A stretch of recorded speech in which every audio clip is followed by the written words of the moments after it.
declares David Leon of the All Progressives Congress winner of Bayelsa governorship election to continue collation of Kogi governorship election results by 9 o'clock this morning. President Buhari congratulates Governor-elect of Bayelsa State.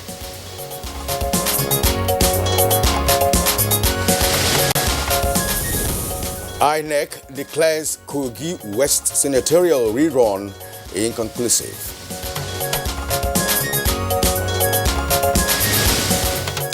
On Good Morning Nigeria today, we shall take a look at the Bayelsa and Kogi elections as well as the national campaign against open defecation.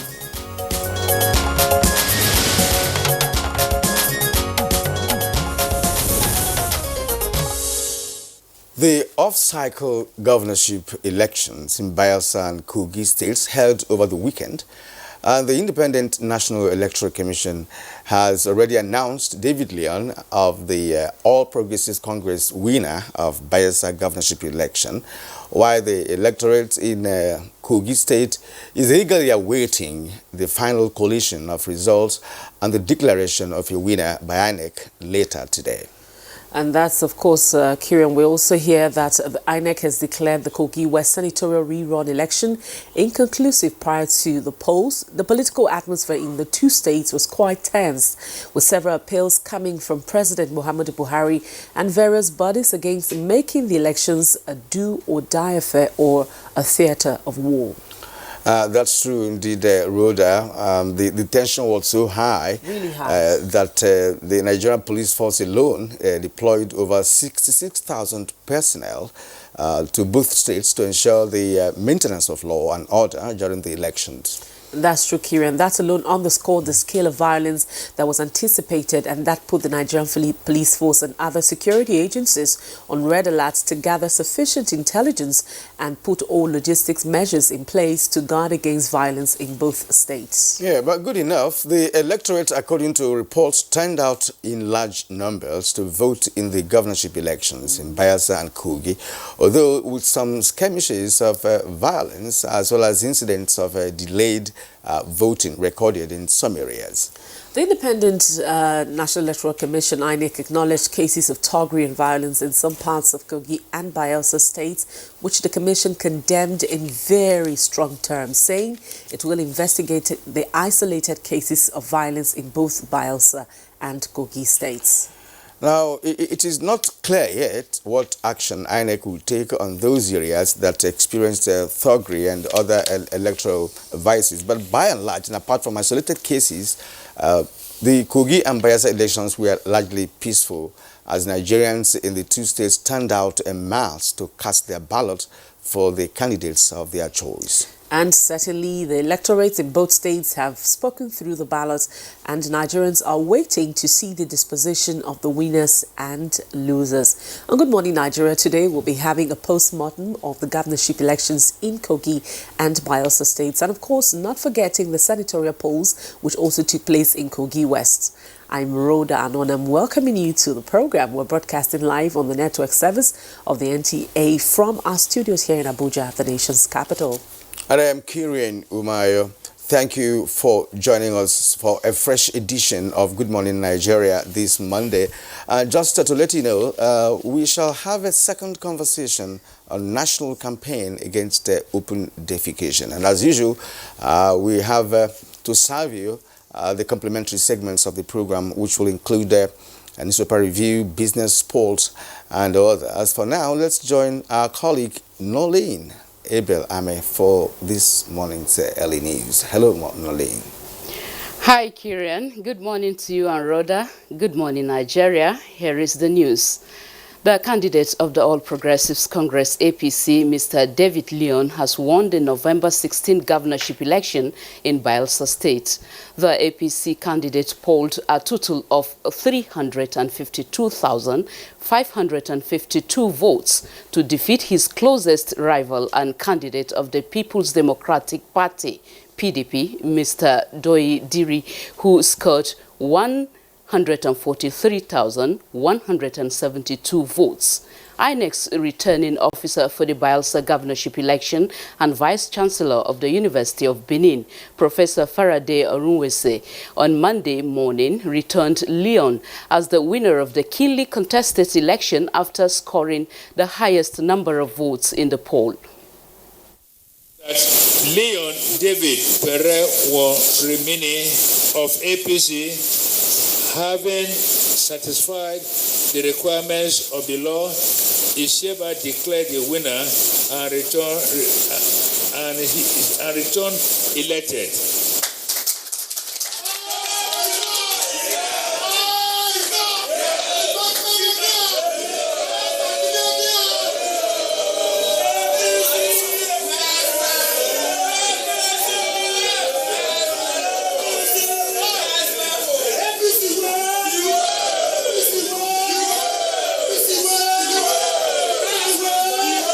Thank you, and God bless you. Meanwhile, collation and announcement of results for the Kogi governorship election will resume by 9 a.m. later this morning. From the results released so far, the All Progressives Congress, APC, is in a comfortable lead in Kogi State. President Muhammadu Buhari congratulates most warmly the All Progressives Congress APC governorship candidate in the November 16 election in Bayelsa State, David Leon, on his impressive victory. President Buhari also commends APC supporters in particular and Nigerians in general in the state who exercised their civic rights in a peaceful manner, notwithstanding the pockets of unrest recorded in some locations. Condemning the loss of lives in Bayelsa, particularly prior to the election, the president commiserates with the families of the victims. According to President Buhari, violence during elections vitiates our commitment to demonstrate to the world and upcoming generation that we are a people capable of electing leaders in a peaceful and orderly manner. He notes that while officials of the Independent National Electoral Commission, INEC, and security agencies did their best within the ambit of the law to ensure free, fair, and credible elections, it is unfortunate that pockets of unrest, mostly sponsored by desperate politicians, were recorded during the poll. The president looks forward to working with the incoming government to improve the lives of the people in Bayelsa State while ensuring the security of lives and property of all citizens. President Buhari urges Governor-elect Leon to carry other divergent interests along in the next phase of governance, imploring those not satisfied with the outcome of the poll to seek redress through the constitutionally established channels. Meanwhile, the Independent National Electoral Commission INEC says all ad hoc staff posted to Olamaboro local government area of Kogi State for the governorship election are safe, sound, and back in their respective homes. Chief Press Secretary to the INEC National Chairman, Rotimi Oyekomi, in a statement, says the clarification became necessary following reports from some sections of the media that 30 ad hoc staff of the commission are missing in Olamaboro local government area of Kogi State. The statement adds that the chairman of INEC, Professor Mahmoud Yakubu, has personally spoken with some of the ad hoc staff. The call for an urgent passage and implementation of an Electoral Offences Commission law to address all issues related to electoral abuse took center stage at the presentation of the Nigeria Civil Society Situation Room's report on its observation of the Bayelsa and Kogi states' off-season governorship elections. Voters were not deterred by pre-election day anxiety, threats of violence, and turnout in their numbers. At watching the vote is for all Nigerians, beholden to no one and driven by data. Away from politics to health now, the federal government interventions in the health sector may not yield required results if health providers are not adequately trained on healthcare delivery. Consequently, the federal government is partnering the Qatar Center Atlanta to train middle and low-level manpower in the health sector. This is a major fallout of the review meeting where stakeholders discussed key accomplishments since the inception of the partnership. We had 8 successful bats. So this is not good for our country considering our population. So the aim is to train, increase number of health workforce with full capacity building on pedagogical method of training. Troops of Operation Lafia Dole have rescued an 80-year-old man, 3 women and 4 children from Boko Haram captivity. A statement by the Nigerian Army Operations Media Coordinator, Colonel Aminu Ilyasu, indicates that the victims were held by the terrorists at Dalu village in Mandara Mountains of Goza local government area of Borno State. The Nigerian Army notes that the operations conducted by troops of 26th Task Force Brigade subdued the criminals who fled in this area with injuries. And that concludes the news segment of Good Morning Nigeria. It will be back with Rhoda and Kingsley shortly. Thank you.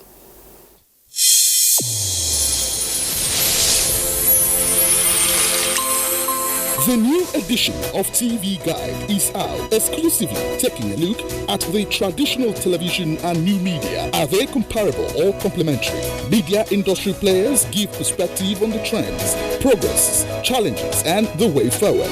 Find out on this compelling edition of TV Guide. Expository interviews with stars of the team within our space. Becky Madojemo of NTA, Utibe Umore of AIT, Nifemi Oguntai of TVC, and a host of others.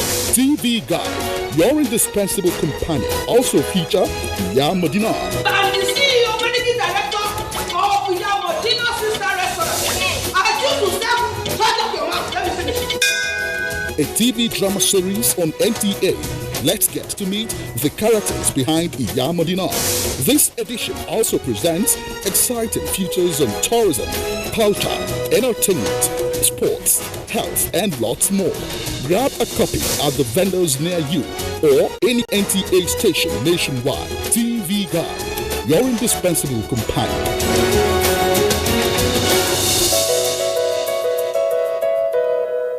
Helpline Foundation Nigeria and partners present the 3rd Annual African Women Conference AWC 2019, a gathering of experts, institutions, corporate organizations, and individuals promoting the growth, stability, and development of African women, through which various resources available to African women can be channeled towards the sustainable development of the continent. Keynote speakers: Dame Paul Talin, Ramato Tijani Aliu, Madam Magdala Cooper, Binta Masigarba, Karima Ranim, Ibtisame Azao, Dr. Anissa Nagra, veteran Nollywood actors and actresses. Theme: Building a Coalition to End Gender Inequality in Africa. Dates: 21st to 23rd November 2019. Venue: Kenzi Manara Palace, Marrakesh, Morocco. For participation and inquiries, visit www.africa-womenconference.org or call +234 806 5388424. AWC, building an Africa where every woman's potential is fully harnessed. Powered by Helpline Foundation Nigeria, Echoes Africa Initiatives New York, International Center for Diplomacy in Morocco. This year, like every other year, for over a decade, we celebrate and reward African creatives around the world at the African Academy Awards ZAFA 2019 in Abuja, Nigeria. The second homecoming event is a 3-day gathering of industry stakeholders and enthusiasts to network as well as encourage and motivate budding talents. The movie screenings, exhibitions, and masterclasses will hold at the Silverbird Galleria on the 22nd to 23rd November 2019. The awards and gala night on the 24th of November 2019 at the prestigious Transcorp Hilton Hotel Abuja. For inquiries and sponsorship, advert placements, and tickets, call the following numbers on your screen now or visit www.zafa.org. This is wonderful. I'm super excited about this. Nothing is expected of them other than awesomeness. ZAFA 2019. Come expecting the unexpected. The Honorable Minister of Information and Culture, Alhaji Lai Mohammed, cordially invites the general public to the 2019 Abuja Carnival, taking place between 23rd and 25th November 2019. Theme: Culture for Peace. Street Carnival and opening ceremony, Saturday 23rd November 2019. Venue from Old Parade Ground to Area 1 Abuja. Time from 8 a.m. to 1:30 p.m. Other cultural activities on display are Children's Fiesta at GSS Area 10 Garki Abuja, Durbar at Kuje Stadium, Boat Regatta at Jabi Dam, Masquerade Fiesta at Government Day Secondary School Gwagwalada, Traditional Cuisine Fair and Bush Bar at Old Parade Ground, Command Performance and Award Night, as well as Contemporary Music Fiesta at the Old Parade Ground from 23rd to 25th November 2019. Time from 8:30 p.m. till dawn daily. Deaconess Grace Isu Gekbe, Permanent Secretary, Federal Minister of Information and Culture, announcer.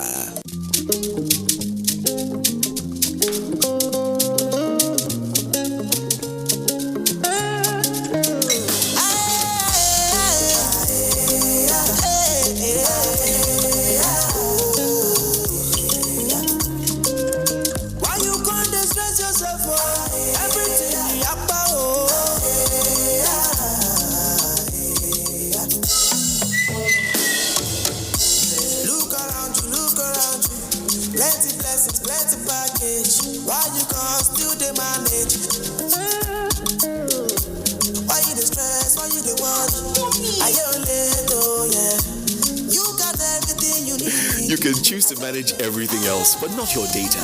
Get more out of life with the new Airtel data plans. Dial *141# today. Data is life. Airtel, the smartphone network. Hello and welcome back. Thank you for joining us. And just in case you've just joined us, you're watching Good Morning Nigeria. Now let's talk business. With the right technology and incredible products, digital marketing is said to have the capacity to improve national economic growth and development. Plus, Nigeria's informal sector can contribute immensely to tax regime if properly harnessed. Let's now join Kolo Mohammed on Business News. Rise in position on the ease of doing business ladder by Nigeria and the recent World Bank's rating of income status in Nigeria. The use of information communication technologies, ICT, for sustainable approach in business in ways suggestive of absence of infrastructure and other inputs that make doing business slightly rigid has been identified as a sure way to arrive at the peak of public and private business in Nigeria. But Nigeria has to prepare. Everything is going electronic, e-commerce, e-government, and all of that. And so we need to prepare ourselves. But I think that the beginning of that preparation is to stop whatever is going on at the multilateral level so that we don't jump into speed, but come back home first, prepare ourselves, and then meet up with others at the end of the day. When you talk about globalization, you're talking about a huge market. And there is one mantra that everybody speaks in globalization. What is it? Market share. Okay, so for you to be able to get a share of this market, there are three things you need to have. One is that you need to have the skill. Two is that you need to have the technology. Three is that you need to have the products. Fatima Binta Muhammad, a digital marketer, aligns the gains of digital marketing to national growth and economic development. If you're a farmer and you sell yam and maybe somebody wants your yam in Lagos, it's a very easy way to transport your yam. They see your yam online, they check out your yam, you are credible online, you check out your credibility rates and you sell your product. And the week's proceedings on the floor of the Nigerian stock market opens today. And as always, NTA Business News will bring you closing figures subsequently. Those are the notes upon which we open our business reportage for the week. My name is Kolo Mohammed. See you again soon. Thank you, Kolo Mohammed, for that report. We appreciate that. Now, next on Good Morning Nigeria is a review of some of today's national dailies.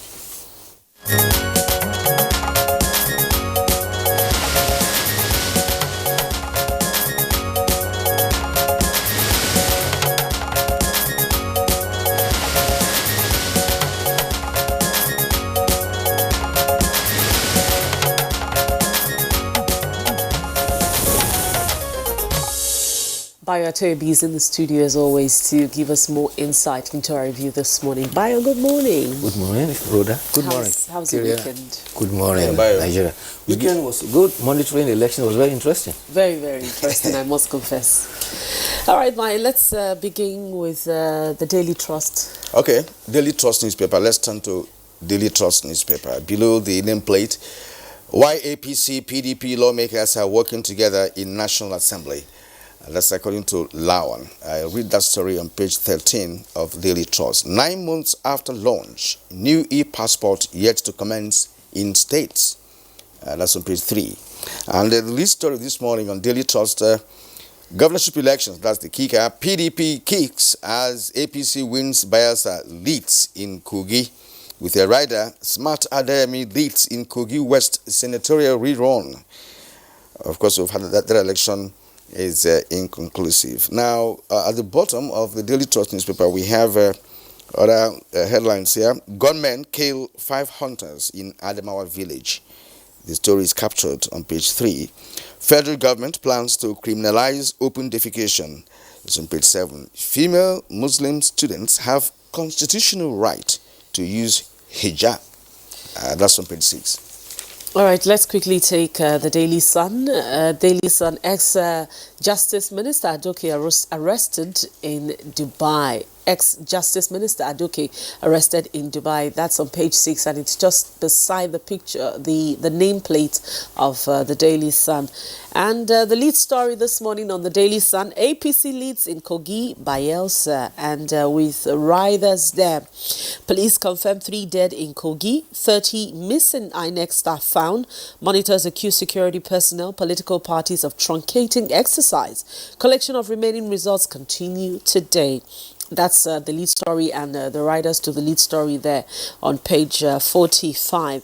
And of course, down you see the picture story there of President Muhammadu Buhari on his arrival from London after a short break during the weekend. Below that, you'd see gunmen kill 4, injure 3 policemen in Katsina, Imo. 600 billion naira debt. Gencos threatened to shut down power supply. That's on page 37.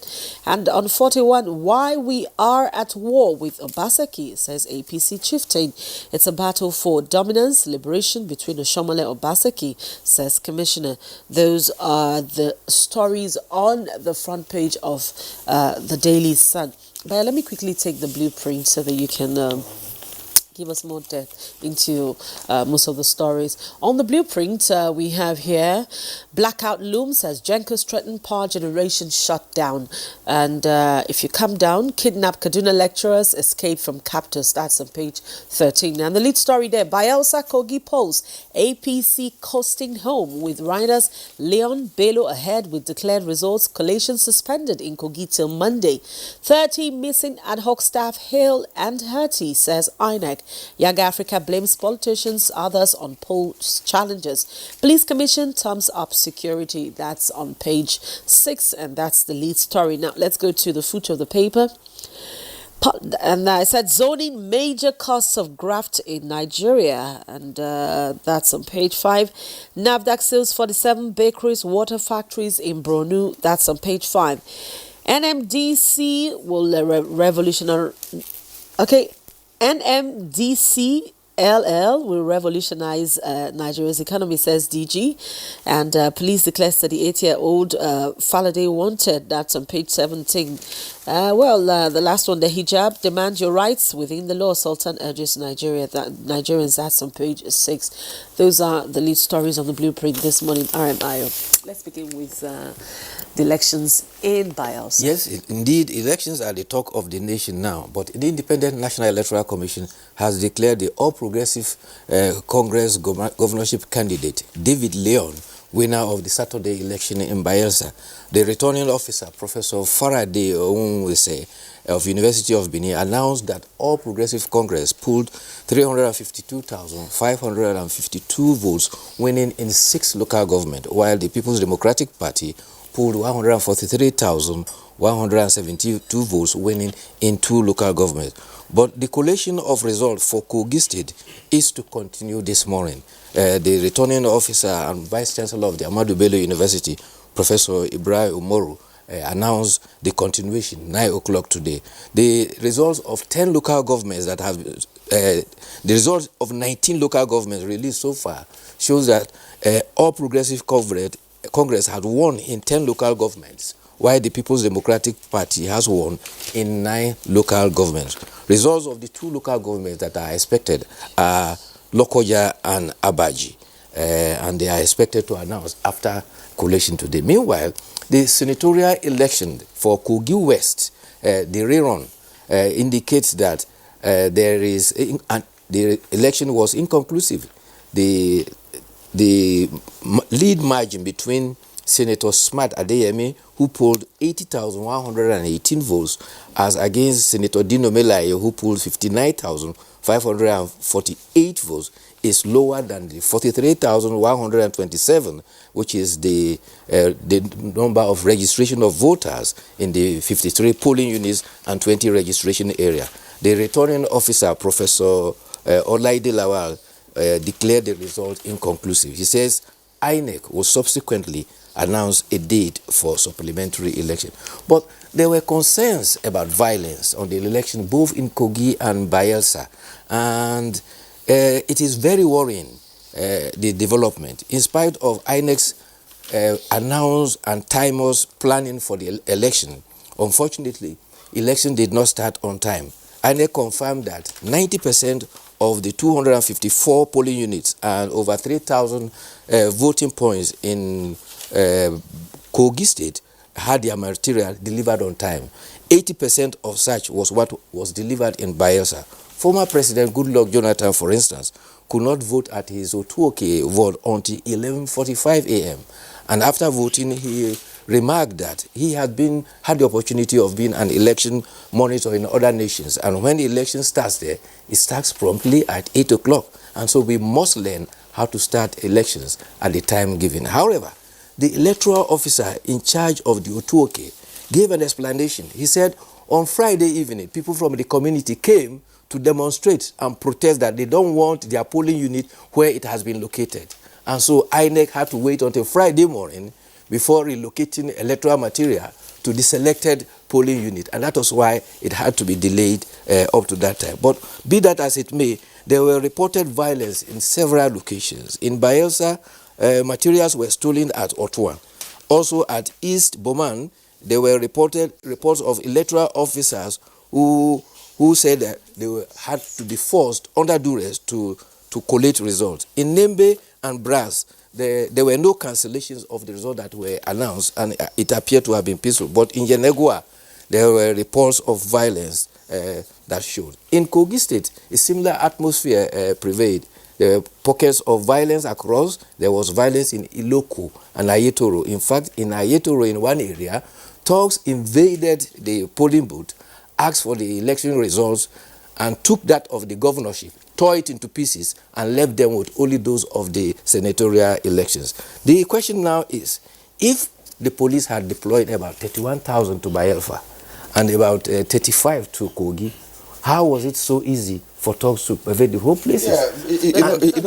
That's a question that is actually begging for answers. All through the weekend, that was a question I kept asking. With the pictures that were coming up on social media, on TV even, as to the snatching of ballot boxes, materials being destroyed at polling units, you wonder where are the 36,000 policemen? Prior to the election, we had a DCP, here, and we also held a conversation on the strategies being put in place by the police. And he assured Nigerians, that a lot of intelligence, have been gathered, in both states. And there are flashpoints, which of course intelligence report, indicated, and that they have made frantic efforts to ensure that those areas are closely monitored, Yet, what we saw was the usual election violence that plays out in all our elections in this country. This is not new. It's not new. I envisaged that, but I was just thinking, let that be on a high side. Let the preponderance not to be, such that will overwhelm the entire election. But what we have today is usually what we normally experience in elections. But Kiran, we experience that a lot of times, largely based on the political actors themselves in the states. But then, I thought with the last general elections and that of 2015, we were growing past what we saw in these elections, because what we saw in these elections was a bit, just as you said, it's a bit more than what we used to see in 2015 and in the last elections. I don't think it was as bad as what we saw in these elections. No, the Police Service Commission deliberately put in a committee to monitor the elections. And what is their report? They said their report indicate that the police and the security agencies perform optimally. But what happened with the thuggery that dominated the place? Well, the politicians has prepared the ground. Look at the strategy. The police, the INEC says that police is the only instrument for maintaining security. Police are not allowed to carry arms around polling units. And therefore, a policeman is there, he's not even armed with a baton. So thugs come into polling units with arms. Do you want the policeman to risk his life to face a man who is carrying arms? Well, Bayo, that's actually one major part of our program this morning. We're going to deliberate on that, this morning. But with respect to the issue of police not carrying arms within the polling unit, one of our colleagues, Makutu Simon Macham, did tell us some time ago when he covered an election in one of the African nations that, look, what they do is that the policemen that stay at the polling units are heavily armed. It doesn't stop you from going to vote. Because if anybody tries to perpetuate any kind of electoral vices, of course, you cannot do that there because that is properly policed, armed police. But in our case, you say, no, don't bring police there. It will scare the voter. But how are you scaring voters? We've been living with policemen, we've been living with the military, for all our lives. Why would it be on election day and they will scare you from voting? They can come and vote and go. And that will, to some extent, reduce the level of violence we'll be experiencing in our elections. So now let's talk of other issues, like we raised this morning from the newspapers. Yes, there's one by Genco are now threatening that they will cease to supply power. This is because they are owned as much as 600 billion. And they put the total blame completely on one agency that is known as NEBET, that is Nigeria Bulk Electricity Trading Company. And what they are alleging is that the electricity bulk purchasing company is refusing to make payment to them as they demand. They have supplied electricity, but the NBET is asking them to pay 7.75% charge as what they describe as administrative charges. And the Gen and Transmission Company says they are not prepared to pay that because it is an extortion. And they are calling out the Nigeria Electricity Regulatory Commission to step in. Otherwise, they will have to be forced to shut shop. And that was a report that Rhoda read about the darkness looming because the Gencos are threatening to withdraw their services. All right. Well, let's take our editorial. Bye. All right. Bayo, our editorial this morning is coming from Leadership newspaper, on page 3 of a Leadership newspaper. It says States and Pension Payment. That has become an enigma, if you ask me, because I know that many in states have never collected even their what do they call it? The one they give you after retirement, gratuity, let alone pension. Bayo, what do you make of the situation? You see, most states are still functioning under the old pension scheme. And the old pension scheme was such a problem that the new pension scheme, which started in 2004, is a contributory pension scheme. The employer makes a percentage contribution. You, the worker, also make contribution. Therefore, you have the opportunity of having an account and knowing what your contributions are. By the time you leave, those who started under the old pension scheme had what they call a bond that is saved for them in the central bank. This is pulled together and they pay to pensioners. Therefore, those under the new pension scheme, workers ought not to have any problem. But in most of the states, out of the 36 states of the Federation and the FCT, I think less than 15 states have actually adopted this new pension scheme. And that is why the problem of pension is still a big challenge with the states. And therefore, you're still going to have the issue of preponderance and delay in paying gratuities for workers. And it's not fair in the sense that people have used their youthful part of their life to work in services of the nation. When they are no longer able to help and work for themselves, they are supposed to enjoy their pension. And the sad thing is that this pension is not forthcoming. And if we are to go by the example of the PENCOM, which is now mining the pension commission, the pension system, pension scheme under the new contributory pension, PENCOM now has an asset of about 9.4 trillion. In fact, of recent, there have been proposals to government that instead of government looking for resources and borrowing money everywhere, they can even fall back and borrow from the assets of the PENCOM. Although my fear is that I hope in future it won't be an obstacle for pensioners. But however, that is to tell you the kind of security that the new pension scheme has brought on board. And if the states are to adopt that, then we will overcome that cycle of pensioners not being paid. I think one managerial difficulty that we have experienced in this country is the fact that there are some federal government policies and programs that many states have refused to adopt. It's not just in pension, even in health, in education. Those that are concurrent in the Constitution, they feel that doing whatever they feel they have to do, but they've forgotten that the greater number of Nigerians are living in the states. The majority of Nigerians are living in the states, and whatever program that does not affect those sections of Nigerians, of course, that means that the majority are not benefiting from federal government programs and policies. That's at this point, we'd like to ask Bayo to leave and thank him also for his contribution. Bayo, we're going to see you again tomorrow. Thank you too. Yeah. All right, now, Good About Nigeria continues in just a moment.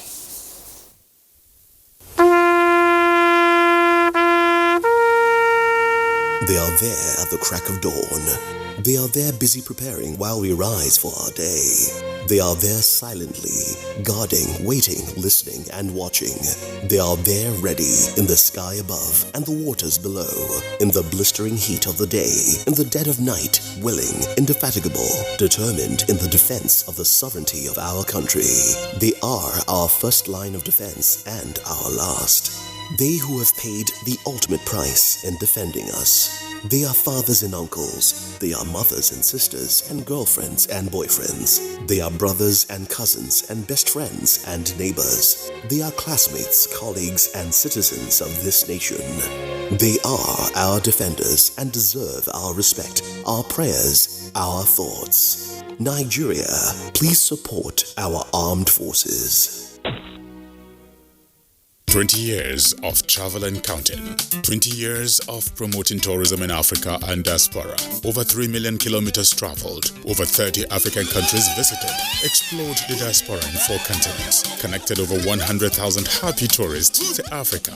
Reached over 50 million homes. Igniting smiles across Africa and beyond. As Gogi Africa turns 20, we thank you and invite you to join us in the quest for 20 must-visit destinations in partnership with the largest TV network in Africa, the NTA, Ministry of Information and Culture, Ministry of Transportation, Lagos State Government, Canon, Delta Airlines, Royal Caribbean, Tour Brokers International. You too can still be a partner. Call the numbers on your screen or info@gogeafrica.tv. Goge Africa, celebrating 2 decades of heritage, travel and tourism. Son, being good at something requires strength. It requires pushing yourself. It requires putting in more.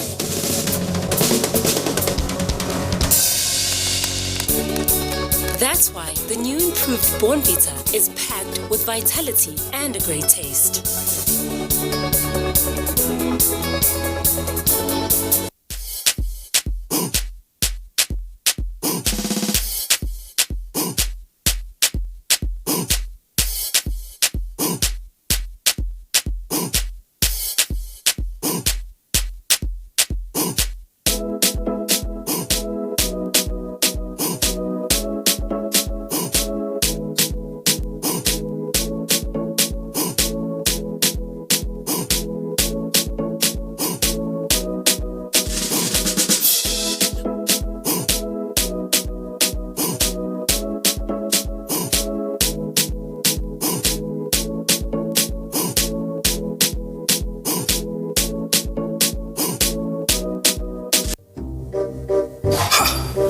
Not so fast. Look, I'm tired. I want to check out of this country for greener pastures. Just calm down for a moment. Please sit down. Do you have a job where you're going to?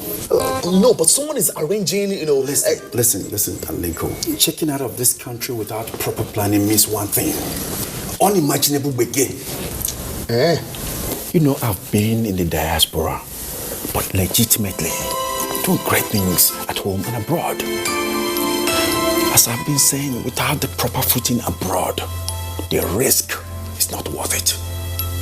Listen, Alinko, it's better to be home than be trapped abroad or even end up in prison.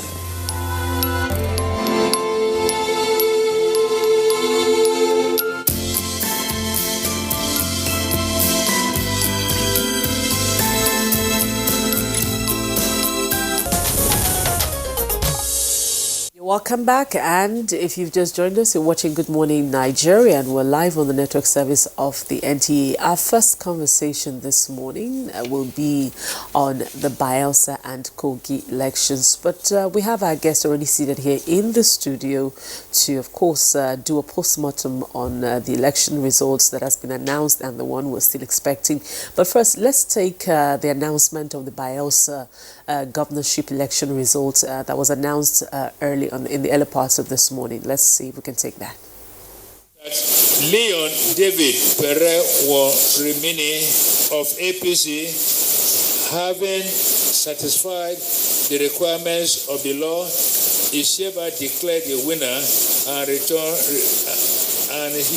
returned elected.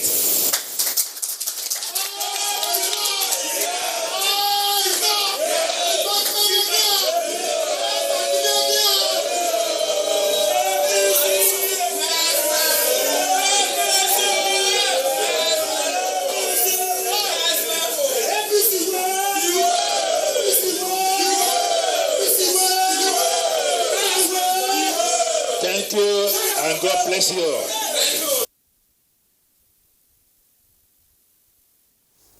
Well, that's a jubilation after the announcement of Bayelsa state election earlier today. And right here in the studio, we have guests to, of course,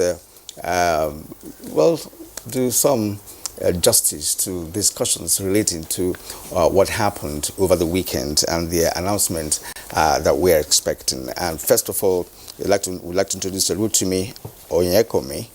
Rotimi Onyekomi is the Chief Press Secretary to INEC Chairman. We're glad to have you. Thank you for having me. Good morning. And of course, Professor Nuhu Yakubu, he's a familiar face on this program. He's a political scientist and former Vice Chancellor of the University of Abuja. It will also be nice to, sir, welcome to the program. Thank you very much. Yeah, it's also nice to inform you that we had earlier invited the DCP, Frank Mba, to be part of this program this morning. But of course, call for duty has actually made it impossible for him to be here this morning. We'd just like you to know that, because of course we would like to take some issues concerning security during the elections. Ruda. All right, gentlemen, let's begin the conversation by looking at, first of all, the people, the turnout of voters during this election. How would you describe the turnout of electorates in Bayelsa and Kogi for this election as compared to other elections that took place before now? Rotimi Oyekami, let's get your thoughts first. Thank you very much. Poor turnout has always been a recurring decimal in our elections, in spite of the fact that we had 96% PVC collection rate in both 92 in Kogi and 96 in Bayelsa. And one would have expected that we will have at least 50% of those who collected the PVCs coming out to vote. But don't forget that these two states also witnessed incidences of violence, which may have discouraged people from coming out to vote, because you need a peaceful atmosphere for you to be able to go to the polling unit and cast your ballot. We had rumors that some people, out of fear, actually left the state. I can't verify that, it's not verifiable yet, but it's part of what influences the election.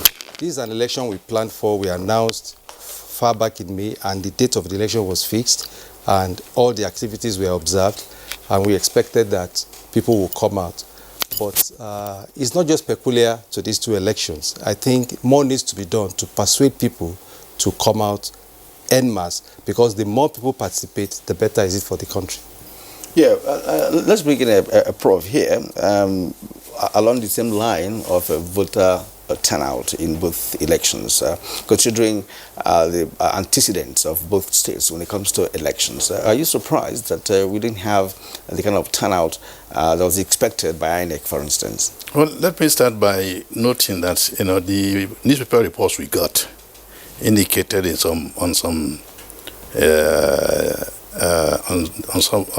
some of the papers that the turnout was fairly okay. But I'm surprised that it is also a different narrative now, that the turnout was very poor. And just as the Chief Secretary to INEC Chairman has said, people will not want to risk their lives unnecessarily. So I think caution is a better part of valor, as it is often stated. So they decided to stay at home. I think, the election administration or the process of voting, especially on election day, is something that we really need to consider very seriously in this country. I really don't understand why democratic politics, which is meant to be, it's like, one could actually think of it as a market kind of situation. People, there are so many products in the market. Then politicians are supposed to come with ideas and for electors to choose which ideas they think will be of benefit to them. And therefore, it should be something that is peaceful. But unfortunately, the pattern of election, especially in Nigeria, is assuming a dimension that should worry any person. Even if it's not worrying the politician, but it should worry everybody, particularly the voters. Because at the end of the day, it's not the politicians that actually suffer the consequence of disorderliness or violence, but the electorate. Okay, Chief Party Secretary, let me ask you this. Now, prior to this election, we hosted Mr. Uzi, also from INEC, on this program, and he actually stipulated that INEC has made all the necessary plans and all logistics in place, all materials in place, before this election. But what played out, in your opinion, in the two elections? Were you satisfied with the extent of work done by INEC and, of course, the results you are getting from your field officers? Thank you very much. You're quite right. We made adequate plans for the elections, right from the time we released the timetable and schedule of activities. 14 activities listed, everything followed up religiously. We hired enough number of ad hoc staff and trained them. We deployed smart card readers. We signed MOUs with individual transport owners. In the case of Bayelsa, boat owners and vehicle owners, and in the case of Kogi, the same thing. We also tried to open up the polling unit at 8 a.m. We achieved that in a number of governorship elections, across the board, but unfortunately, we couldn't achieve 100% opening of polls at 8 a.m. across the two states due to some challenges, some of which are well narrated in the media. But I think that by 10 o'clock, we've had over 80% of our polling units open in the two states. On issues of security, the commission is saddled with the responsibility of conducting the election, but the responsibility of securing the environment is that of the security agency, and in this case, the Nigerian police. Now, we have a forum where we meet with the security agencies, and adequate plans were made in that respect. In fact, the commission carried out its own risk assessment and shared the details with the security agencies. The police too and other sister agencies carried out their own risk assessment, and our understanding is that it was based on the harmonization of these two narratives that they deployed personnel and made arrangements for the elections. And even though violence played out in some areas, one would have expected that with all this arrangement, nothing like that will happen. But then we should also think that if those arrangements were not made, maybe things will have been much worse than we have it now. And these two states have a history of this kind of scenario that played out during the election. But I think that even all the observer reports that we have received, people have not criticized INEC on the aspect of the conduct of the election. The smart card readers have not had narratives that they were any functioning. People have not complained about smart card readers. And I think that to a large extent, we delivered on what we are supposed to do. All right, Professor Yakubu, let's get your take on the conduct of the elections. What's your assessment of INEC on these two elections? Well, I didn't observe, so my analysis will be based on what I read in the paper and what I discussed with also a number of people. I think basically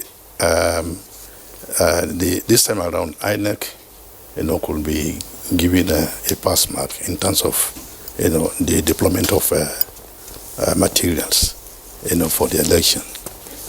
But the problem is still the issue of the coordination that is required between INEC and the security forces, because the basic issue about the election that took place in these two states is that of violence. The extent of violence or violent behavior that took place and what is to be done. I think this is what should actually be the concern of government, politicians, political parties, and their leaders, as well as the generality of Nigerian people. Why should violence characterize our elections? Especially when we also notice that in a number of countries, even third world countries, these elections take place very peacefully. Is it that we have all, have come to the conclusion that except we, combine our own election with violence, we're not going to get the result that we're looking for. And I think likely the blame should lie squarely also with the politicians. They are the ones that are desperate to make sure that they get to the office. But I keep on wondering, are you going to preside over dead bodies or to provide leadership to dead people? Or you are there to go and render service? And if you are rendering services, who are you rendering services to? The electorate or members of your family only? Because sometimes you also discover that when this violence escalates, it doesn't even affect members of their families. Okay? It is the poor people, the innocent people, people who actually genuinely want to see that their votes will count, that get bottled up in the violence situation that has characterized our elections. I'm really worried about how do we go forward from here? What is going to be? What do we have to do? Is it that we simply over the years? I want to look at this electoral, the history of election, not starting from only 2015, or even from 1999. In other words, it's not 20 years ago we started doing elections. Why is it that we have not actually come to terms with the required behavior to have peaceful election? Prof, really, it has become a recurring decimal as far as Nigeria is concerned. Even if you go back to 1959 elections, yes, and up to Second Republic in the early 80s, late 70s and early 80s, right? So then we had of people pouring acid on opponents. Yeah. Now we have, of course, come to the Fourth Republic in 1999, and from then till now, we're still having this issue of not being able to have a violence-free election in the country. And we have had a program on the role of the political elite in all of this. And that's why I want to ask you this. Now, you have pointed the fact that it is the politicians that should be blamed Of for course. this. But they are the people who are acting like desperados, are those who are prepared to pay for thuggery. Thuggery is not just a show. It's something. It's a business that is sponsored. Yeah. And during elections, some young men see it as a money-making period. Right. So now, how do we address this? Because if the blame is on politicians, how can it be addressed? Well, I think that, it's either we do not have, regulations that are strictly adhered to, or we have them and everybody is complacent. And if that is the case, it is really unfortunate. Why then? Because we are now forced to ask the question, why do we have security apparatus in this country if they are not competent enough, to handle this situation? I was reading, quite a lot of literature on what had been put in place. The Inspector General of Police, was quoted as saying that we are prepared. We have done everything that we will need to do to ensure that, the election will be violence-free. But that is not what we got. So the question, therefore, is that to what extent is there a breach, of security arrangement to curb or to prevent, violence from taking place? It's not just. Of course, I've laid squarely the blame on the politicians, but I think we also have to find out exactly how prepared is the state. And when we're talking about the state, specifically the security apparatus we have in this country, is it that they are not also very competent? And what is it that needs to be done? If we cannot go by the, what I will now call traditional mode of election, suggestions have been made, and indeed improvements have been made in other places. I understand in India you can do this thing electronically.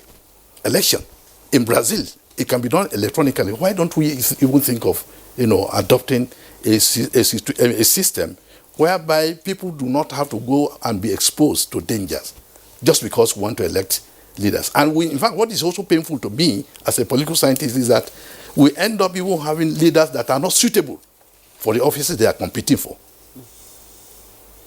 These are the issues. All right, thank you very much, Prof. We'll come back to you. Let's get the thoughts of Rotimi Oyekami. We saw incidences of vote buying in these elections. Not just that we heard, you have pictures everywhere on both sides. Well, thank you very much.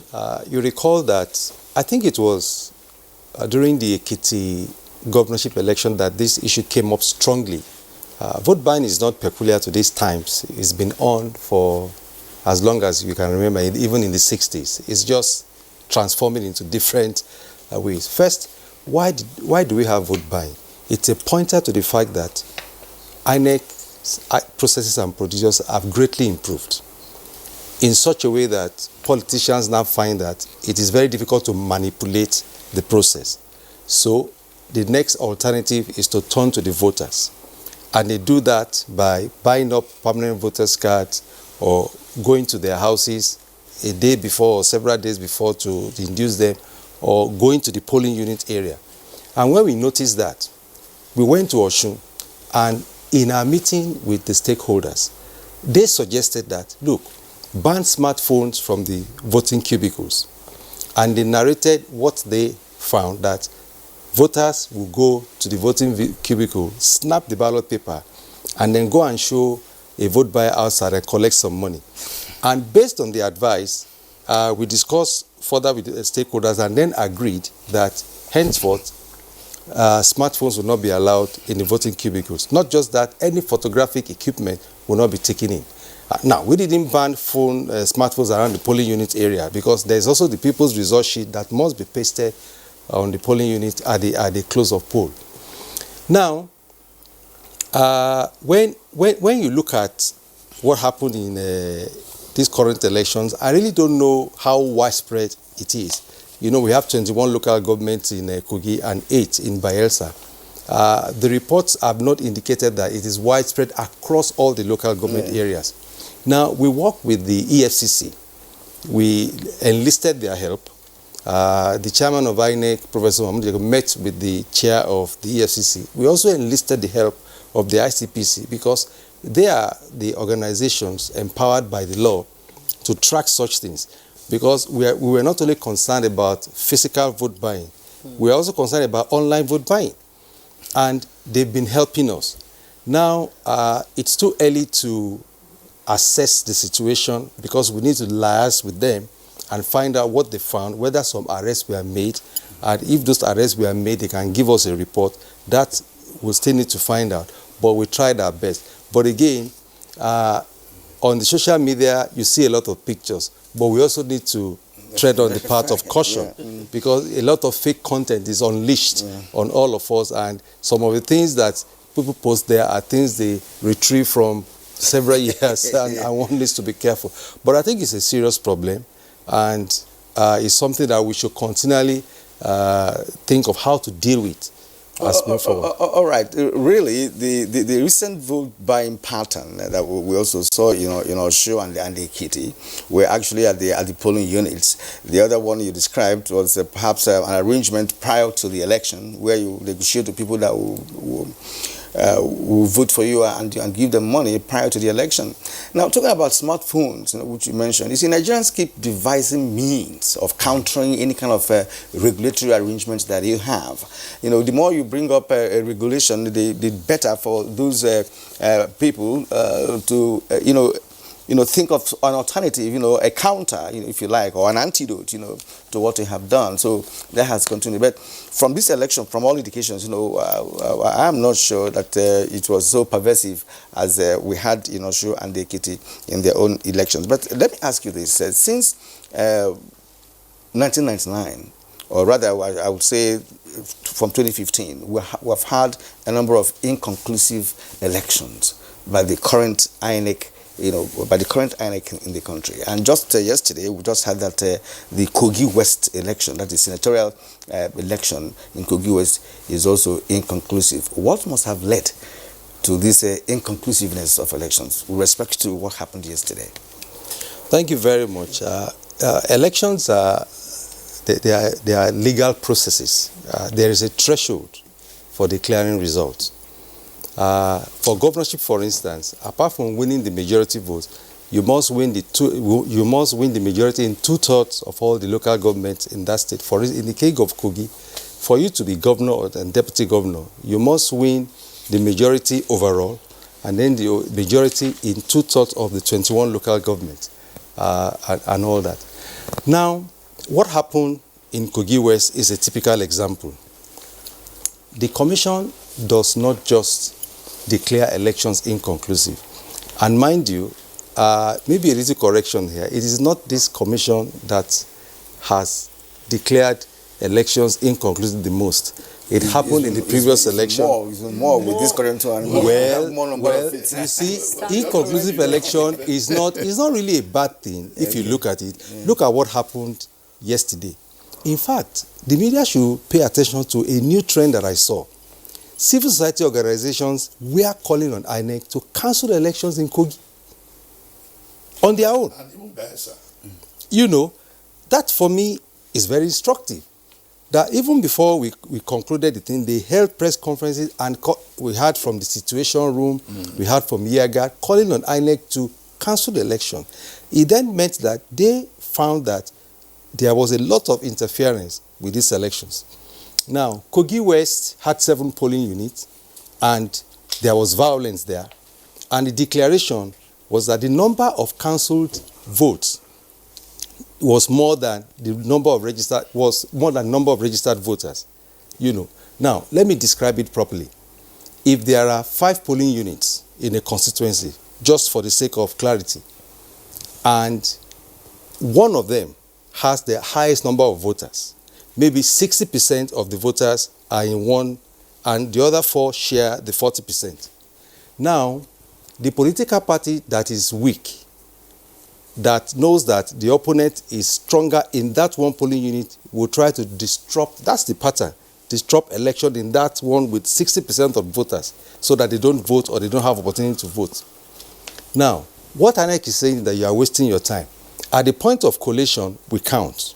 And when we discover that where you disrupted elections, right, the number of registered voters there is is more than the number that we are able to cast their votes in the 4 local governments, we cannot make a return, because the law says that we should go back and give those people that we are deprived the opportunity, the chance to vote. And that's exactly what happened in Kogi West.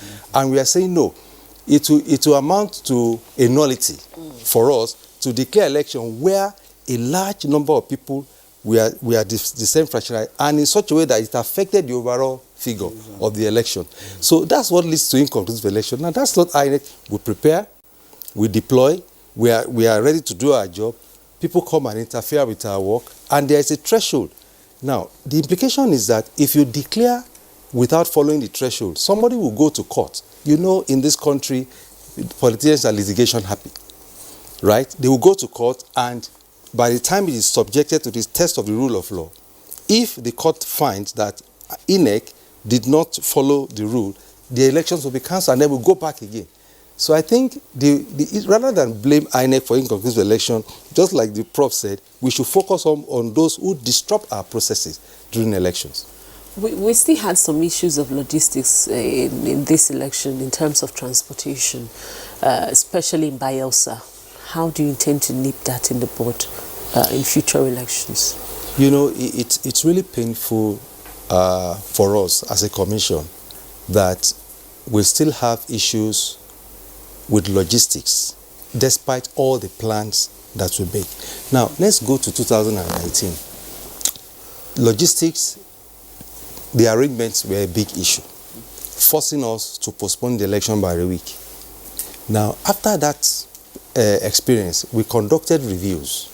You know, we looked at what happened overall and harvested recommendations. We met with our electoral officers, we met with external stakeholders. And these 2 elections that we conducted on the 16th were the first major elections immediately after 2019. And in the last experience, we dealt more with the transport unions for movement of personnel and materials. But because of what we experienced there, we then decided that we would deal with individual transport owners. In the case of Bayelsa, boat owners who were profiled by the security agencies, and then also for the transport owners, vehicle owners for the land parts of the states. But in Bayelsa, something happened. When the REC was interviewed about some of the logistics, from the difficulties in logistics, he said that it has to do with the attitude of Nigerians. Now, you sign an MOU with Mr. A, who has 2 or 3 boats, is to make his boat available at 6 a.m. The thing has been signed and sealed, he's been given advance payment. He doesn't provide his boat until 9 a.m. or 8 a.m. What do? You don't have an alternative, so that delays the process. And it's a chain. Once that is delayed, it's going to delay the opening of polls and all of that. So we don't have the resources to procure everything we need. So we still need to find a way around how do we deal with situation that when we have agreements with these transport private owners, that's what they're going to do. But then we also need to realize that, like Bayelsa, we have declared the result of the election. I don't think that it was so widespread, the issues about logistics, that it was enough to lock down the election and that we could not conclude. But I think those issues are still there and we still need to tackle them. Okay, let's go back to Prof again. Mr. Oyekami mentioned something very, very pertinent. He talked that politicians are litigation happy. You know what happened a few days to the election? At that point, Mr. Leon, who eventually won the election in Bayelsa State, was not going to contest in the first place. Right, and just to admit to the election as well, there's another court case is Abelo that he's not eligible to contest for the election. Is it part of the antics of politicians, you know? No, I think, I quite agree with what the Chief Secretary has said about their happiness. I think it's also a subculture of the kind of politics we play in this country. Find a way of either delaying or disrupting the election. And if it means getting your opponent, to be the victim of such tactics. It's quite, it's a good deal. But I think, we should not even harp so much on that. Why I'm saying this is that if people can use legal means, for instance, if there is a genuine case, and somebody has gone to court, and the court has decided that X candidate is not qualified to participate in the election, I will not consider that to be a major issue. But my major concern about Nigerian election is what can we do to actually reduce the salience of violence in our elections. That's what really agitates me Prof, in this discussion. Prof, I'm not cutting you short, but I asked this question because that has a link with the legal system of the country when it concerns elections. No, the role of the legal system when it comes to elections, because for instance, we also discussed here about the cost of litigation in the first place. So it has a way of affecting. There's no doubt about the ripple effect of what action is taken, especially if this done with the intention of creating confusion or disruption, as I said. Yes.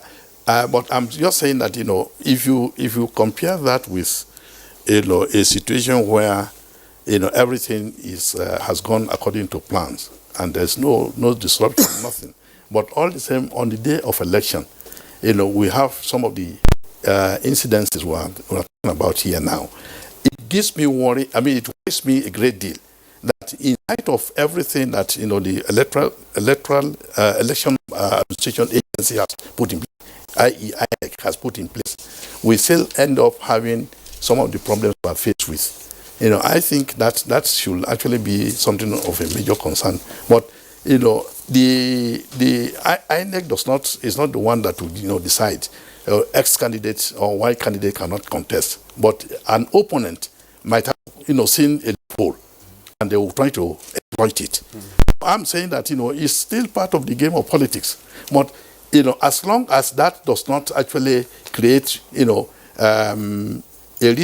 ripple effect of actually forcing the election to be postponed or to be declared inconclusive and what have you, then we should actually allow such minor incidents. I consider them to be minor incidences. But of course, when people go for litigation, they are the ones to bear the cost. It's not either the INEC, the state, but either their party or the individuals who are taking people to court. They use state funds to defend themselves in court. Who? Well, what's an incumbent governor, for instance? These are some of the corrupt practices that are inherent in our election, and I think the way out of this is to actually, let me just put it this way: it's unfortunate. I do not even see a solution to it because we are talking of the cultivation of certain political culture or habit that is detrimental to what we call democratic politics in any polity. If you are for democracy, then of course there are regulations, there are rules that we all have to observe. First of all, in terms of you have to be of age to participate in a particular election. To contest a particular office. You have to also meet requirements either in terms of qualification or whether you are, your tax certificates or whatever they call it, are in order and something of that nature. So these are regulations that are already put in place in terms of regulations that are already put in to ensure that people will behave accordingly. But of course, people will always want to look for opportunity or excuses, to actually create a disruption in the whole process. But Prof, let's talk about the issue you says bothers you, and that's the issue of violence. Yes. And earlier on, you actually, you made a comment and you said most times when the violence occurs, it's not with the political class themselves or their families. Yeah. It has the ordinary Nigerian, the young man or the young woman who's out there who wants to vote or who's involved in thuggery. The question that comes to mind is, How do we reorient young people, young men, young women, in terms of being against thuggery? You know, how can we reorient them to understand that, look, it's about you. At the end of the day, if the election turns out well, you benefit from this government or you benefit from the administration. But if you're dead, you won't be there anymore. Yeah, that's right. Well, I think it takes, it requires a lot of, work. And this work that I'm talking about, involves, I think INEC is also involved in it, in terms of how, what role they have to play. I don't know precisely now whether it's also the responsibility of INEC to ensure that there is voter education. But let me take this to be the responsibility of the parties. I mean, voter education. What people should learn about voting, who should vote, and what behavior people will have to display. Either on election day or even during campaigns. These are things that in mature democracies, people know what role specifically they will have to play. Okay, then the extent of the problem we are having with all these roles, squarely lies with the activities of the politicians themselves. And I say this, very responsibly, because you discover that the politician is desperate. You used the word desperado earlier. They are very desperate to get to this office. And I also said earlier, I'm even very shocked that some of them will go to office and they cannot even cope with the requirements or the demands of that of such office. So some people are not even competent to go and participate in this election. But therefore, the things that either the parties will have to put in place, like parties should be able to, first of all, know who their genuine members are. Because these thugs we're talking about, some of them are actually ad hoc, let me put it in this way, ad hoc staff of the politicians, if you want to, put it that way, because they are just, recruited for that purpose. And the moment election is finished, they discard them. Those who survive. And unfortunately, those who do not survive will not even be around to know what exactly has happened. So I think that, there is a role for political parties to play, making sure that, they actually know who their genuine members are and educate them or socialize them into understanding the role they have to play in responsible politics or political roles they have to play. So, and then we will, again, there are laws. I think INEC is even thinking of asking the National Assembly to enact a law that will criminalize, some of the people that actually create, these problems during the election. And that, if we do not actually have specific either a court system or the provision, legal provision to ensure that people are actually punished if they create havoc during the election, then I think we are still going to be held down by all these negative attitudes towards our politics. Yeah, you're absolutely right, because part of the questions I was going to ask Mr. Rotimi Oyekami was the issue of people who have been arrested for violence during elections. I know the DCP is not here, but how many of these cases have you been able to follow up to say, okay, these people have been persecuted? Well, for the 2019 general election, some electoral offenders were arrested, and the way the law is made is that we are expected to prosecute, but the power to arrest and investigate lies with the police. So we need them to help us. Just about 4 or 5 weeks ago, the police sent some files to the commission about concluded cases of investigation. The investigation they carried out about those that were arrested during the 2019 general election. So we are going to cooperate with them to prosecute these offenders. But I should also say that we've achieved a level of success in the prosecution of electoral offenders. One good example is the one that took place in Minjibi in Kano, where some hooligans disrupted the election. They were successfully arrested, prosecuted, and jailed. But the commission is not only concerned about the field soldiers. There's what the INEC chairman called the mother spiders. Those who sponsor these stocks should also be taken in.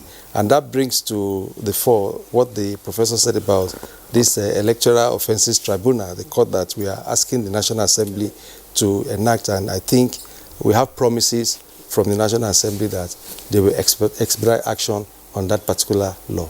And that's exactly where I was trying to go. Many Nigerians are actually contributing to this program by way of tweets, and we're going to take the tweets presently. But I want to ask you is, with respect to the electoral laws, with your experience, in INEC, do you really think that there should be new electoral laws, or perhaps restructured electoral laws that can take care of electoral violence, other electoral vices that we've seen play out in Nigerian election? I have to ask this question, because laws alone, in my opinion, cannot change the attitude of the people.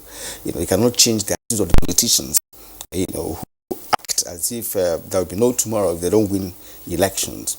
Right. So, do you think there's an additional thing that INEC only requires to ensure that we have a free, fair election in this country? Do you need, for instance, electronic voting, as a Prof highlighted, that takes place in India, in Brazil, and even some African countries like Rwanda? The society is dynamic, and we live in dynamic times. Sometimes the law you made yesterday may not be appropriate for what is happening today. We made a lot of recommendations to the National Assembly on what to do to improve the Electoral Act. During public hearings, we made robust contributions. And, before the last assembly closed, we had assurances that these things will be done. But unfortunately, for one reason or the other, it could not be done. So we are going back to the National Assembly to pursue these reforms. Electronic voting is good, but what the law says now is that it should be done manually. So for us to change to electronic voting, they have to amend the law, both the Constitution and the Electoral Act. Now, if you set up a tribunal, for instance, or a special court for electoral offenders, because one of the things we notice is that even all the committees set up by the federal government to look at incidences of electoral violence, they've made this recommendation that we need stronger laws, we need an electoral tribunal to deal with these specific cases. Because when people do things like that, when they commit offenses, when they kill, and they get away with it, they will come back and do it again. Mm-hmm. So our hope is that the National will rise up to the occasion and help us pull this through so that we can begin to hold people accountable for their actions. Not just the field soldiers, not just the thugs that we're talking about, those who sponsor them. Somebody sponsored the thug. Provided weapons, provided money, mobilized them, provided vehicles. Look at what happened in Kogi in some areas. Vehicle came into a particular area and they started shooting and all of that. Who provided that vehicle? Again, I also want to appeal to the media because I'm a journalist. I'm proudly so. I think that it's a multifaceted approach that we should have against electoral violence. Now, the media can set some devices up there to capture real time what is happening on the ground.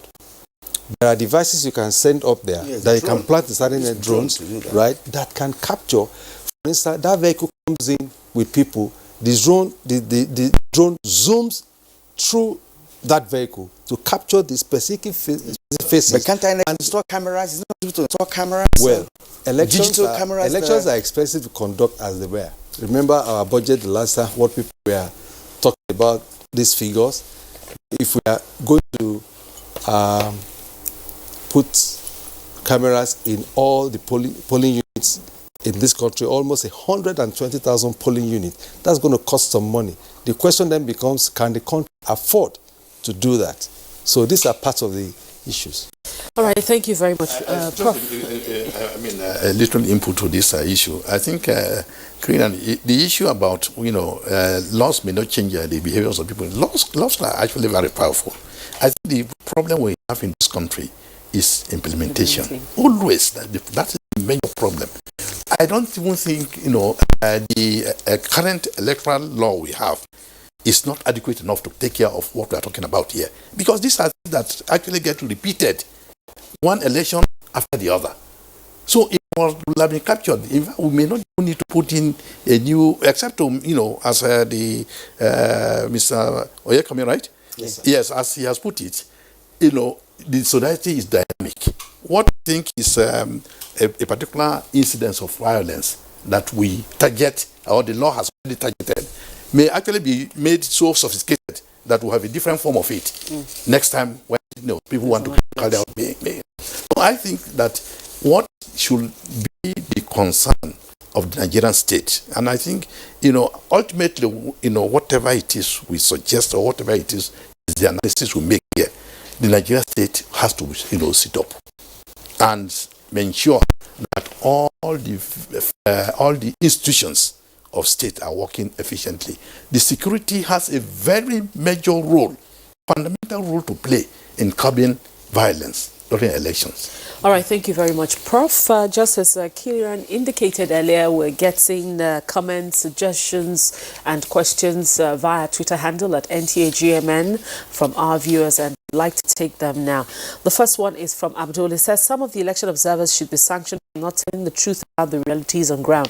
While some of them are calling for cancellation, the real voters are jubilating on the street and accepting the outcome of the elections in good faith. Now, from Delejak Solomon, where will electoral violence, vote buying, ballot stuffing, and voter intimidation end in Nigeria? We must learn from the developed world. In the US, people vote from their bedrooms without going to the polling unit. But all we do in Africa is killing and maiming. Festus Akimboyewa tweet, it says desperate politicians will always make it impossible to have peaceful and fair elections in Bayelsa and Kogi in particular, and in Nigeria in general. Our court should also work carefully with their last-minute court orders that is making it difficult for INEC to carry out their task. Nigeria and its parochial political culture, unless our politicians stop encouraging gambit to achieve their political aims, elections, in spite the modalities put in place, will continue to be in ramshackle directions. There's so much hype regarding what happened in Kogi, which might not be the reality. The bigger parties were all trying to overmaneuver each other, which led to some incidents in parts of the state. We must learn to conduct elections peacefully in this country. That's from Abdul. Yes, you skipped Tani Michael Omokuchi. He said, while I thank INEC for what they did in Kogi and Bayelsa elections, I want to equally appreciate the Nigerian Police Force for the role helicopter played in Kogi. And Simeon Chris tweets, says, congratulations to the governor-elect David Leon of Bayelsa. We as Lions, okay, please don't round the people, work harder and take Bayelsa to greater heights. Leave a lasting legacy. Now, Ibrahim Modu Aji, no matter how you deploy security forces, when politicians choose to prevail over the people's choice, violence always characterizes such elections. This is what we saw on the Kogi elections. The problem was always with the desperate politicians. And finally, this one says, there is no magic INEC or security agencies can perform if the citizens are not ready for a free and fair election. The citizen must be prepared to shun all anti-social behaviors that would bring about disorder and chaotic situations in the conduct of elections. Well, those are the tweets that we have as we... That last one is a bit controversial. What is it that we cannot cope? I mean, except we are defining Nigeria to be a lawless country, or we have less people who can never, submit themselves to law and order. I mean, we people should not be talking as if there are certain things that are not possible. After all, these things are not natural. Violence is actually, conceived and carried out by, as it were, sane people. Prof, yes. Prof, I'm not speaking for him, actually. But you know, when a situation continues to occur in a nation, decades after decades, many people somehow feel that all the hope is lost. Now, when we talked about the putting cameras and catching people, he talked about the funds to do that. But you also know that presidential system of government is expensive to run. What Nigeria is expending, keeping the two national assembly and national assembly is huge. No, so I'm not speaking for him, but I'm saying that the possibility of overnight changing and adopting to what the law says could be difficult based on what has been playing out. But before get your closing thoughts very quickly. No, what I will simply emphasize that we need to go, to the next level. The next level is to, try to learn from other countries that have been able to bring down the level of violence during election. And what is playing out is simply the fact that, electronic voting is the way out. Nobody is going to tell me that, because of the, large number of illiterate people, we cannot operate this. In fact, when GSM was coming, people thought that, illiterate people would not be able to operate it. I have my stepmother. If I call her, she will easily give it to, somebody who is literate in the house. Who is calling? And they say, oh, your son is the one calling. And she will now know that, of course, if she could not get it in time from my voice, she will now know who is calling, and she will, we would be able to communicate effectively. But that is not to say that, because of the sanctity of election, which is meant to be, private and not, we don't divulge who we are voting for. It can be amenable to this kind of, but the fact of the matter is that to the extent that those who want to vote and to elect their leaders want to do it free of violence, everybody will learn the technology of using it. Just your thoughts on what happened in Bayelsa. Just in a word or two, the PDP lost that state yesterday, and people were jubilating for that. Is that a healthy development? Yeah, you see, let me before I come to answer the question. The answer is yes anyway. But let me put it this way: what culture is emerging in Nigeria now? We are having a situation where a governor who is who is leaving office, is creating a kind of dynasty. Either the wife or the son-in-law, or even the son, is prepared to succeed the governor. So we do not know whether people even define democracy to be dynasty or monarchy. So if we are having what we witnessed in Bayelsa, and in any case during the general election earlier this year, some states actually also fell by the wayside to the opposition. Okay, so I think it's a healthy development. All right, Rotimi, you're coming very quickly, just 30 seconds. Let's get your final thoughts, please. Well, I think that INEC will continue to do its best for elections in this country. We prepare very hard, and it costs a lot of money to conduct elections in this country, and we require the cooperation of all stakeholders. When you allow INEC to deploy, to conduct elections properly, you don't interfere, we make a declaration. So we also want to appeal to political actors to please, just resort to peaceful conduct of elections, and the voters to also come out to vote during the election rather than stay at home. All right. Thank you very much, Rotimi Oyekami, Chief Press Secretary to the INEC Chairman. Thank you for coming on the program. And also a very big thank you to Professor Nuhu Yakubu, a political scientist and former Vice Chancellor, University of Abuja. Thank you very much for coming. Gentlemen, thank you for your thoughts and your time on the program this morning. It's my pleasure. All right, we'll take a short break now, and when we come back, we'll be discussing the national campaign against open defecation, and the Honourable Minister for Water Resources, Engineer Suleiman Adamu, will be joining us.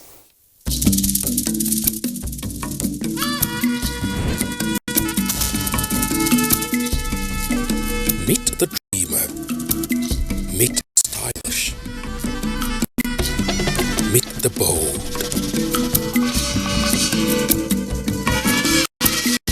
Meet the inquisitive. Meet the warrior. Meet the master.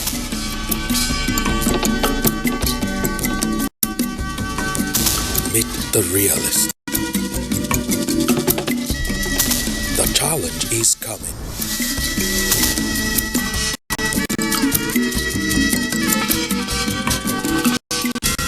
Charlie. Power, development, and peace. Coming soon.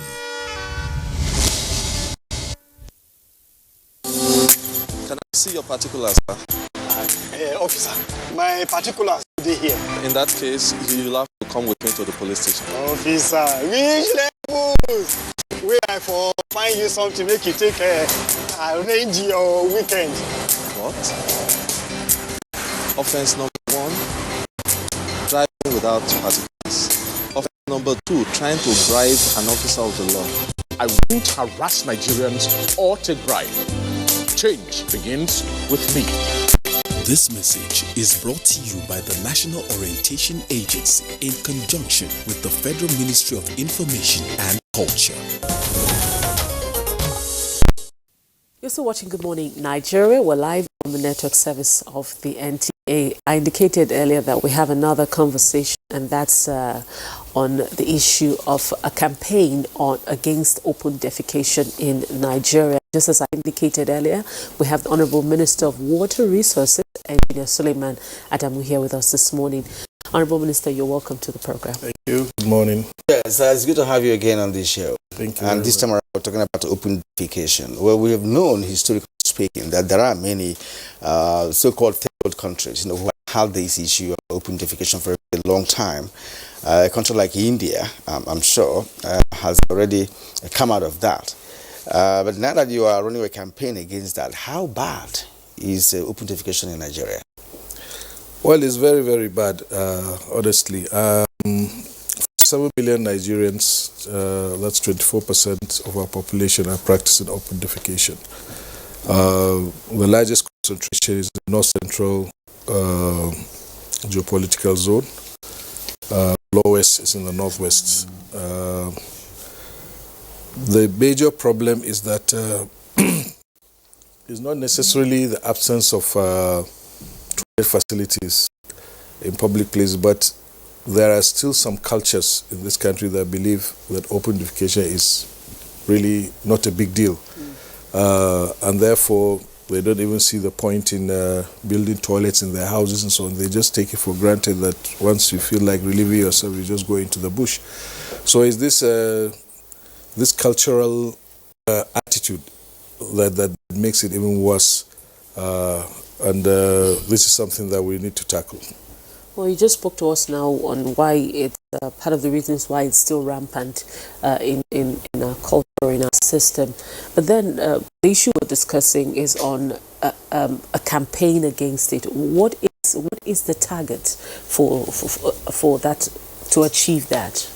Well, Nigeria subscribed to the Sustainable Development Goals, and Goal 6.2 talks about the need to have a society that where sanitation is there's 100% sanitation access, along with 6.1 for water supply.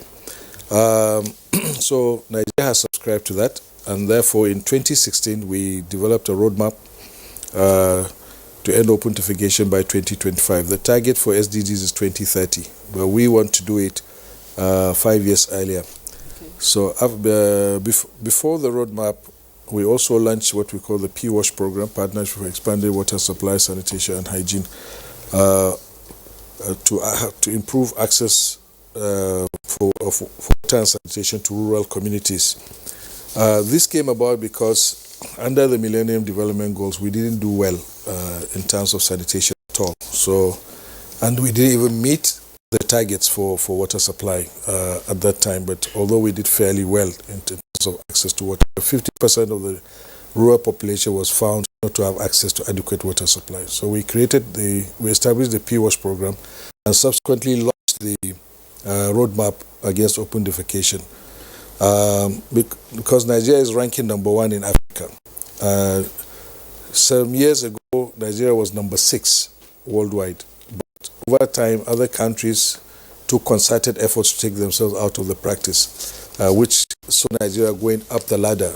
We got to number 2. And because India launched a massive program, like you mentioned, it's almost exited. 99.9% of the population in India are no longer practicing open defecation. That translates to about over between 500 and 700 million people. So we kept going. We also developed the Wash Action Plan, which was launched by President Buhari on November 8th last year,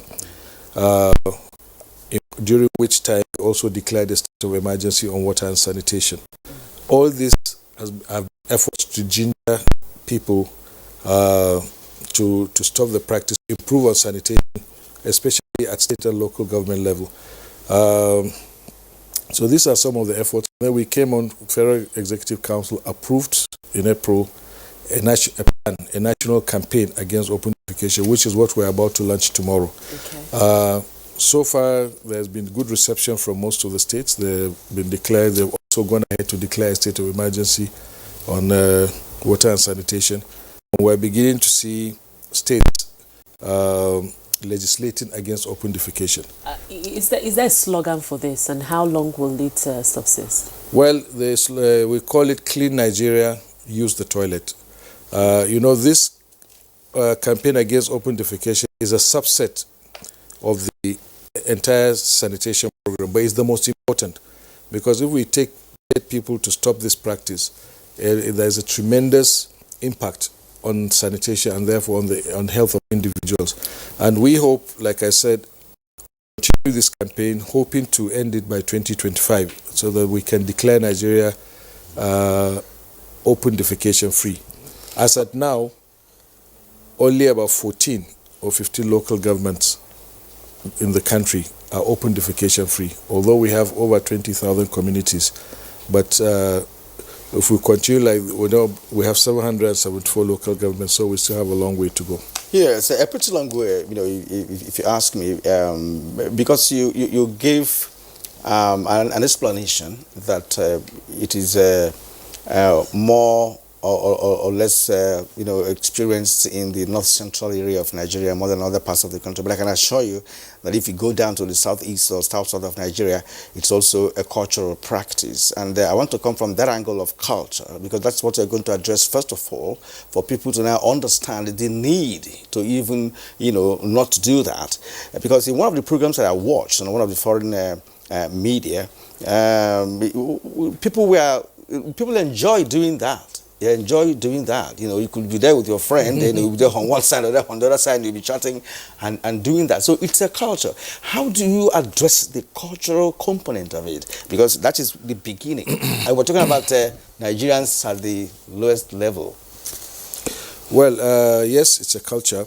But let me say that although I said it's predominantly in this north central region, there is no community in this country where you don't get the practice of open defecation. So the other regions should not feel comfortable because the practice is prevalent.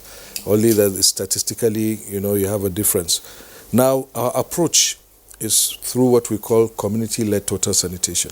And the whole aim is to have a behavioral change. You can't coerce people. What you can do is you do advocacy, you do some litigation. It's a carrot and stick approach, so that people now know. If you think that you take it for granted that you can defecate openly, now the authorities are telling you that it is illegal for you to do that. But then the most important thing is for each and everybody to understand the need to stop the practice. It affects you, it affects your family, it affects your community. If people understand the dangers associated with open defecation, it helps to change their behavior. So the campaigns we are doing and all the local governments where we've been successful, we've tested the method, this community-led total sanitation, and it's working. So that's the approach we want to take. And we want individuals to take responsibility, because your personal health and personal hygiene are your personal responsibility.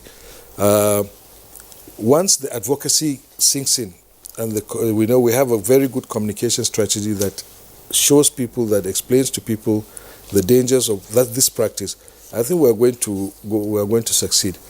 I am confident that at some point we no longer need to have jingles, we no longer need to be throwing pamphlets and so on. People will kind of embed this course in their minds and soul, so that they rid themselves of the practice. And we are working in schools, with school children, with women in particular, because women, I think, have a very important role to play. I've seen how successful women have led this sanitation in Cross River State.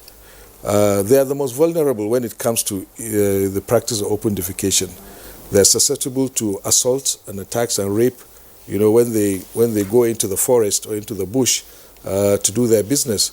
So girls don't go to school when they have their menstrual cycle because there's no sanitation facility for them.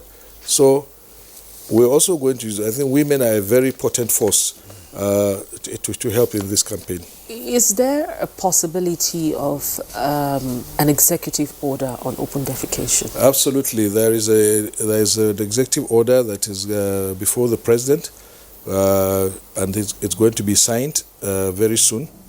And that executive order will require first of all, to promulgate this campaign against open defecation, and then also to kind of enable security agencies to be able to make arrests where they find practices like this, and a host of other things, including the need for government agencies and even commercial agencies to provide public toilet facilities and to provide facilities for their staff.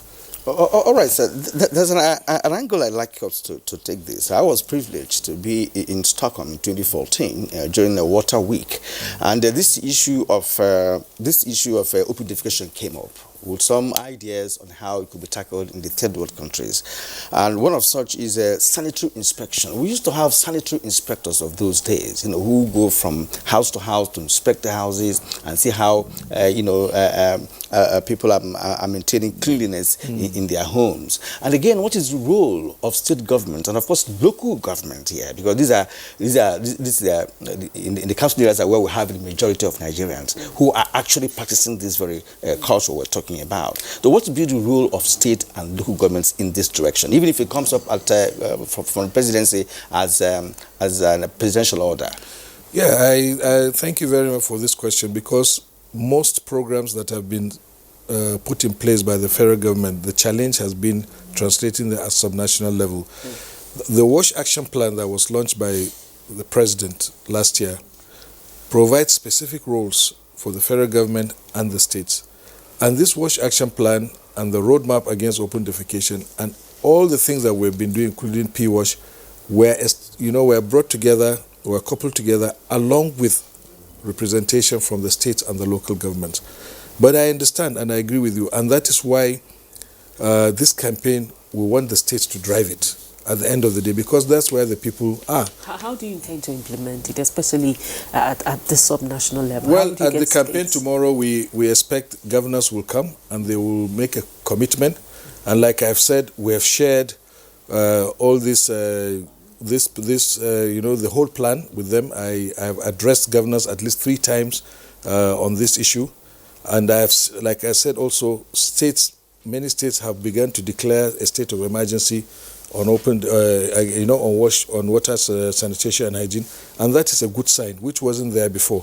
They may not be operating at the same pace, but some states are doing fantastically well. Even before the launching, people are working. So it's a 5-6 year program.